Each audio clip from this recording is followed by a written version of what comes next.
और मैं वैसे कहूँगा कि ये पता नहीं कहाँ से ऊपर से कौन सी भारतीय जनता पार्टी के नेताओं को शिक्षा मिलती है कि झूठ बोलो, बार बार झूठ बोलो ताकि लोग है उसी को सच मान ले। परंतु ये हम कालांवाली और हमारे भारतीय जनता पार्टी पत्ता भी अगर हिलाएगी, कुछ भी अगर नाजायज करेगी, तो हम चुप रहने वालों में नहीं है और इस प्रकार की कार्रवाई दूर दूर तक नहीं होगी। मैं कालांवाली के मतदाताओं को आश्वस्त करना चाहता हूं। कहरवाला ने खोली भाजपा के दावों की पोल, कहा केवल झूठ बोलना ही भाजपा के विकास का हिस्सा, मीडिया के सामने रखे सारे दस्तावेज। नमस्कार, आप देख रहे हैं जनता रिपोर्टर। आज कालांवाली के विधायक शीशपाल कहरवाला के द्वारा एक प्रेस कॉन्फ्रेंस की गई, जिसमें कथित तौर पर बीते दिनों कालांवाली में आए मंत्रियों के द्वारा ये आरोप लगाए गए थे कि कालांवाली के विधायक विधानसभा में आवाज नहीं उठाते, जिस पर शीशपाल कहरवाला ने एक वीडियो भी जारी किया था। इस पर आज पलटवार करते हुए कहरवाला ने सारे दस्तावेज खोलकर मीडिया के सामने रख दिए।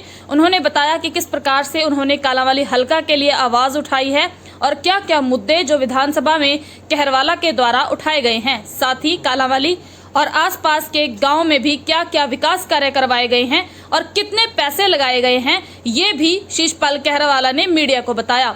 मीडिया के सवालों का जवाब देते हुए विधायक ने कहा कि भाजपा के मंत्री आते हैं, बड़े बड़े वादे करते हैं, परंतु इसे निभाते नहीं है। इनको सिर्फ झूठ बोलकर राजनीति करना आता है और कुछ नहीं। शीशपाल ने कहा कि इस बार किसी भी प्रकार का घोटाला नहीं होने देंगे। हम डटकर कालांवाली के लोगों के साथ खड़े हैं। कालांवाली के लोगों को किसी से भी डरने की कोई भी जरूरत नहीं है। आप भी सुनिए क्या बोले शीशपाल कहरवाला। इसी प्रकार हमारे ये जितने भी मेरे ईयर रहे हैं, हर एक वर्ष का 2 करोड़ रुपए वेगी का पैसा आता है। वेंगी अब जिसको कहते हैं विधायक आदर्श ग्राम योजना, उसके तहत हर बार के जो है किस गांव में कितना पैसा लगा है, किस क्षेत्र में कितना पैसा लगा है, ये हमने आज आपके सामने लेके आए हैं।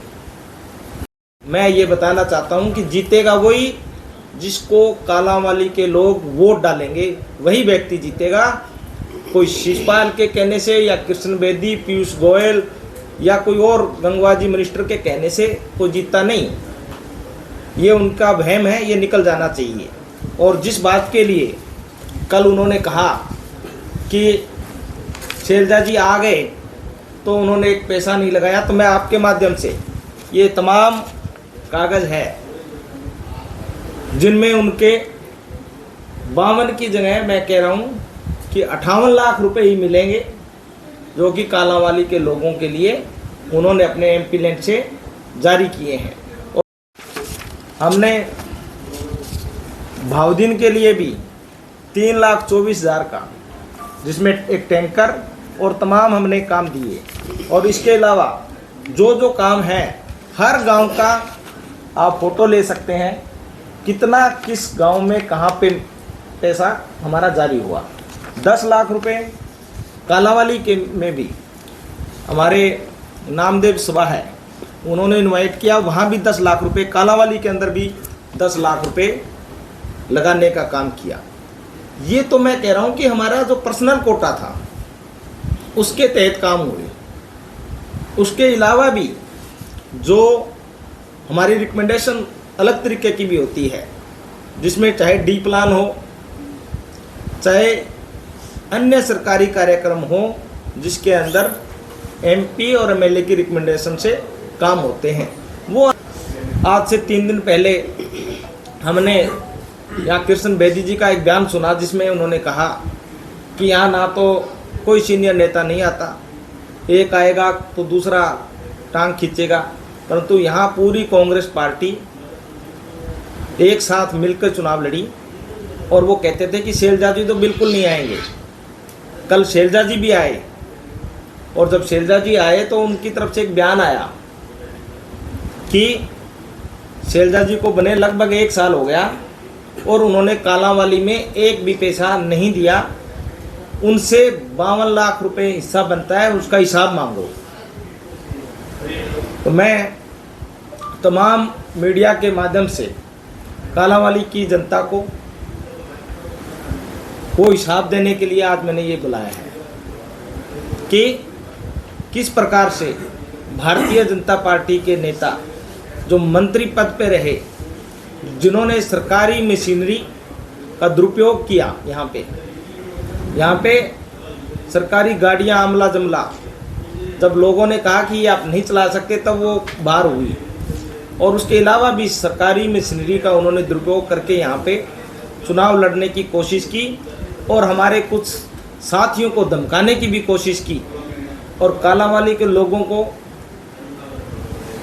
अभद्र भाषा में कहा कि हमेशा है अपने घर पे भी है कि ये जो सच्चाई है ये मीडिया के सामने आनी जरूरी थी, क्योंकि जिस प्रकार की वो आरोप लगा रहे थे तो मन में हर आदमी के संदेह होता है कि काम हुआ है कि नहीं। ये आंकड़े, सरकारी आंकड़े हमने आपके बीच में, मैंने पेयजल के लिए, नशे के खिलाफ चिट्ठे में हर साल 3 से 4 सेशन आता है। एक सेशन में मैं ज़रूर लेता हूँ ताकि सरकार जागरूक रहे।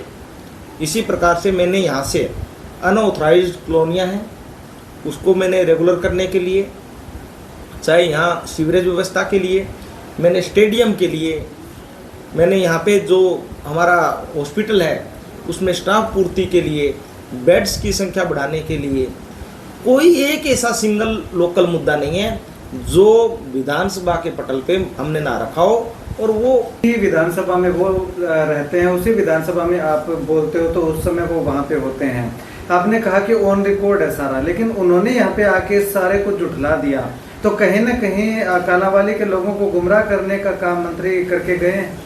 बिल्कुल करके गए हैं, ये इसीलिए तो हम आंकड़े लेके आए हैं आपके सामने कि जो भी झूठ बोलता है वो बेनकाब होना चाहिए।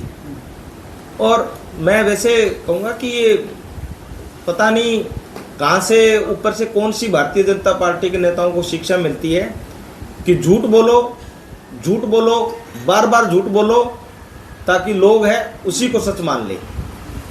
परंतु ये हम कालांवाली और हमारे क्षेत्र में ये नहीं होने देंगे। टिशु प्रधान को एक तरह से अनाउंस ही कर दिया जाएगा। इस तरह की चर्चाएं शहर में है कि अनाउंस ही कर दिया जाएगा, वोट कहाँ मिलती डालो जो मर्जी जाएगी। इसको लेकर कांग्रेस की क्या तैयारी है कि ऐसा कुछ ना हो पाए, क्या कहेंगे? सारे बब्बर शेर बैठे हैं और चारों तरफ हमने ऐसी तैयारी कर रखी है कि भारतीय जनता पार्टी पत्ता भी अगर हिलाएगी, कुछ भी अगर नाजायज करेगी तो हम चुप रहने वालों में नहीं है और इस प्रकार की कार्रवाई दूर दूर तक नहीं होगी। मैं कालांवाली के मतदाताओं को आश्वस्त करना चाहता हूं कि आपके साथ किसी भी बात की ठगी नहीं होने देंगे। ये जो ठगों का टोला घूम रहा है, ये जहाँ इनकी ऑफिशियल में जहाँ इनका ऑफिस है वहाँ तक ही सीमित है, बाहर ऐसा हम कुछ भी नहीं करने देंगे। हमारे पास जन की ताकत है। और मंत्री किशन बेदी जब यहाँ पे आए थे तो उन्होंने कहा था कि 29 तक मैं यही हूँ कि लगातार जो है वो बीजेपी प्रत्याशी को जिताने की कोशिश करूँगा, लेकिन वो 29 से पहले 27 को ही चुनाव प्रचार खत्म होने से पहले निकल गए यहाँ से। वो समझ गए कि जो 40 लोग थे जिस शौक पे भी जाके वो प्रचार करते, वही 40 लोग सामने, वो थक गए उन्हीं 40 लोगों को प्रचार करते करते। और वो उनको भी पीड़ा थी कि मैं इन 40 लोगों को कब तक समझाऊं और इन्हीं लोगों के बीच में मैं कितने टाइम तक भाषण दे पाएगा एक आदमी। तो एक ही मूवी बार बार दिखाई जा रही थी, सामने वही ऑडियंस थी, इसलिए वो कहते हैं फिल्म फ्लॉप हो चुकी है। अब यहाँ कोई भी नेता जो है ना उनका यहाँ नहीं है, वो तो भागने की कोशिश करेगा। और 30 तारीख को मैं आपको ये भी बता दूं, 30 तारीख को सारे बिजी होंगे। जब उनसे बात करोगे तो वो ये कहेंगे कि भैया बात फिर करना, आज हम किसी प्रोग्राम में बिजी हैं। आप ये देखोगे। इस बार जी फिर कौन सी फिल्म हिट होने वाली है? कालांवाली के जनता का जो फिल्म ये बनी है, कांग्रेस पार्टी और उसकी नीतियाँ, उसके नेता और कालांवाली के लोगों की जो फिल्म है वही होगी। नई विकास की बात लिखी जाएगी, वही मूवी है, वही हिट होगी। सच्चाई की मूवी है, वही हिट होगी।